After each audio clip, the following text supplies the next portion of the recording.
penggambaran moral mengenai kehidupan. Yang ketiga penceritaan pendek. Yang keempat pilihan katanya mudah. Yang kelima menceritakan karakter kuat dan lemah.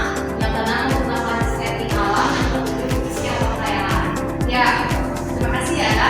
Jadi cerita fabel ini selain tokohnya adalah hewan, dia juga memberikan gambaran moral untuk kritik kehidupan, dimana kalian di kehidupan ini bisa saja berantem ya. Terus ceritanya juga pendek, biasanya sekali untuk habis ya ceritanya. Terus melihat caranya mudah karena sasarannya untuk anak-anak bisa SD, SMA, SMP. Jadi pemilihan katanya sangat mudah untuk dipahami. Selanjutnya dia juga memberikan karakter yang kuat dan lemah, dimana biasanya karakter ini ada yang baik dan ada yang buruk. Terus menggunakan setting alam. Setting alam bisa saja di hutan, di pantai, ataupun di mana saja ya yang settingannya itu alam. Dan yang paling penting ceritanya itu merupakan fiksi atau khayalan yang tidak benar-benar terjadi. Selanjutnya struktur teks fabel. Minta tolong Ilhamna kalau bacakan struktur teks fabel. Orientasi yaitu pengenalan tokoh. Dia boleh menjadi depan tokoh, latar dan lain sebagainya. Yang kedua komplikasi yaitu permasalahan. Yang ketiga pemecahan masalah. Dan yang terakhir koda hikmah atau pelajaran. Oke, selain cerita fabel ini tentang cerita hewan, dia juga memiliki struktur yang baik mulai dari orientasinya, pengenalan tokoh, komunikasi permasalahan yang diangkat, terus resolusi pemecahan masalah, dan yang terakhir adalah koda atau hikmah yang dapat diambil dari cerita hewan tersebut. Selanjutnya ada unsur kebahasaan. Tolong aku dibacakan.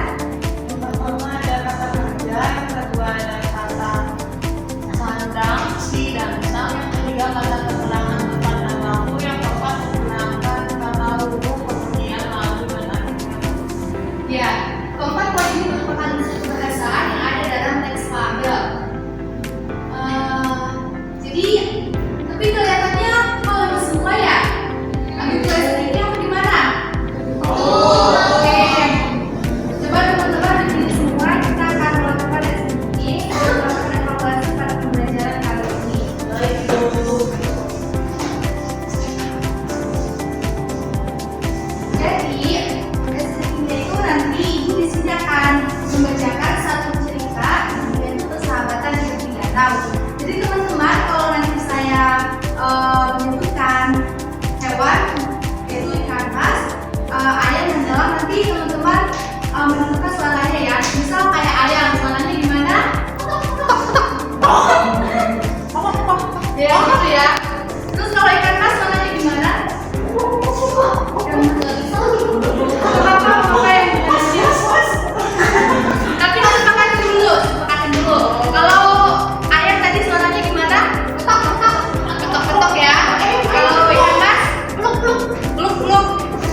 permisi ya. Psikolog. Kalau udah ada boleh ya. Kalau udah ada yang siap. Boleh mewakili kelompok 1.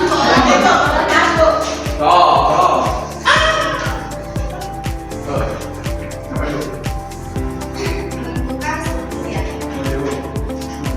Jadi di strukturnya ada orientasi, komunikasi, dan fungsi dan moda. Boleh ditentukan dan divisualisasikan. Orientasinya yang paragraf pertama. Mbak, bunyinya gimana? Suatu hari yang sangat panas, seekor burung gagak terbang ke sana.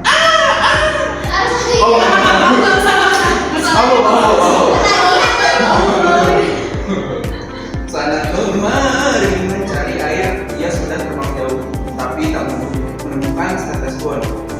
Ya, lanjut untuk komunikasinya. Komunikasinya paragraf kedua. Iya, benar. Nah, paragraf kedua akhirnya ia melihat sebuah botol berisi sedikit air di bawah pohon. Namun leher botol itu terlalu sempit sehingga ia tak bisa meminum airnya. Gagak mencoba memiringkan botol, menggoyangnya, bahkan membusuk-busuknya dengan paruh, tetapi air tetap tidak bisa keluar. Ia mulai merasa putus asa. Lalu bagian resolusinya paragraf 3. Kemudian Gagak mendapatkan ide cerdik. Ia memungut kerikil satu persatu dan menjatuhkannya ke dalam botol. Perlahan-lahan air di dalam botol naik dan akhirnya ia bisa meminumnya sampai puas. Lalu wadahnya di paragraf 40. Iya, benar. Hikmahnya setelah itu Gagak merasa sangat gembira dan bersyukur. Ia belajar bahwa kecerdikan dan kesabaran dapat menolongnya keluar dari kesulitan. Oke, terima kasih ya Raffi. Karena waktunya udah habis, berarti nanti kalau berdua menentukan aja ya. Baik, Ibu. Ke bahasanya. Kan karena teman-teman sudah belajar dengan Discover, jadi Ibu rasa cukup ya untuk materi hari ini. Di sini Ibu akan membacakan kesimpulan. Discover adalah cerita fiksi yang menggunakan hewan sebagai tokoh utamanya dalam menyampaikan pesan moral ataupun ajaran kehidupan kepada pembaca melalui cerita yang menarik dan mudah dipahami. Dengan demikian, Discover dapat menjadi sarana efektif untuk menyampaikan nilai-nilai kehidupan dan moralitas. Oke, cukup demikian pembelajaran kita pada hari ini. Semoga bermanfaat. Akhir kala, untuk terakhir kita bacakan dan juga bersama-sama.